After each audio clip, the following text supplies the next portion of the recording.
I was working with a client the other day, and they had had a lot of abuse in their childhood, sexual abuse, physical abuse, emotional neglect, and have been working on it for some time.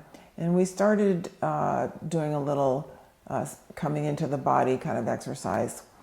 And I noticed that they were hesitant to do that with good reason, because people who have a lot of trauma in childhood, often the body's not a safe place to go. They had to kind of disassociate when the abuse was going on. That's actually a survival skill. So bravo for having done that as a child. Not too helpful as an adult, especially when you want to be intimate with somebody. So we were practicing just a little bit, dropping the awareness down into the body, and we just actually got to the shoulders, and that started to be a little triggering, and that's okay. We don't have to go lower than the shoulders. We just find a comfortable place. If we can just drop the awareness down that far and breathe, that is great progress. We don't have to do this full body thing if we're not ready, or if it's not the right safe environment to do that in. Just whatever is comfortable, just slow, one step at a time, building a brick wall, one brick at a time. That's plenty good. So we just relax there, breathing in and out of the shoulders until that became a little more comfortable. So I want to share that with you, so that if going into the body is still really scary, it's completely understandable. It's not something wrong with you. It's a trauma response. It made sense at the time. It still makes sense now. We're just trying to expand it a little bit. We're not trying to re-traumatize the person by pushing you to have full body awareness now.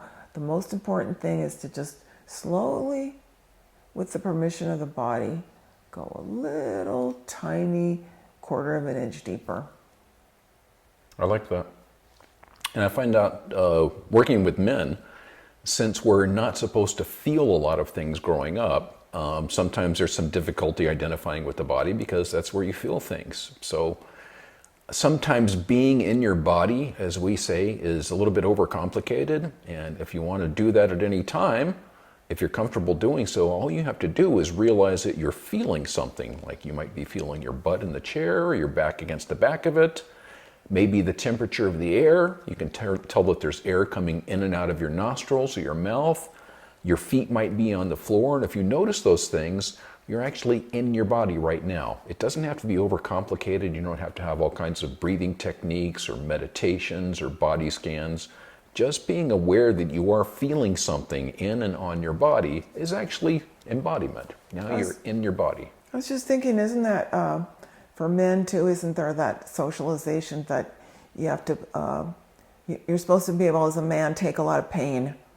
So you have to separate from your body, so you're not going to feel all that physical pain if you get punched or on the football field or whatever like that. Psychologically too, if you think about the concept that men aren't supposed to cry. I mean, emotions like that come from the body. Our brain will tell us otherwise, but they all start with the body. So, if you're not going to cry, you have to be a little bit disconnected from your body to operate in that sort of emotional environment. Yeah. So for most people who are on a personal and spiritual growth path, into the body is the next step, but that doesn't mean we go barreling into it. That means we gently develop the skills of being able to be a head and a body. Proceed with caution. Do what's comfortable for you.